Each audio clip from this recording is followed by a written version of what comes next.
Okay, ഇന്ന് നമുക്ക് വന്നിരിക്കുന്നത് ഒരു പ്രോ 7ൻ്റെ ബോർഡാണ്. ഇത് കംപ്ലൈൻറ്റ് എന്ന് വെച്ച് കഴിഞ്ഞാൽ ജസ്റ്റ് ലോഗോ വന്ന് അതുപോലെ തന്നെ ഓഫായി പോകും. അതാണ് ഇതിൻ്റെ കംപ്ലൈൻറ്റ്. കണക്ട് ചെയ്ത് കാണിച്ചത്.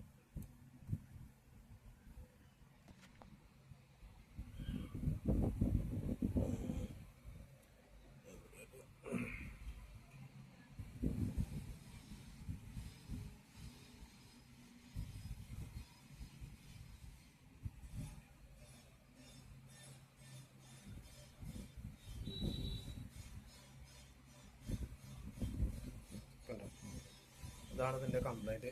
ജസ്റ്റ് ഓൺ ആവും, കഴിഞ്ഞാൽ അപ്പോൾ തന്നെ ഓഫായി പോകും. അതാണ് ഇതിൻ്റെ കംപ്ലൈൻറ്റ് കാണിക്കുന്നത്.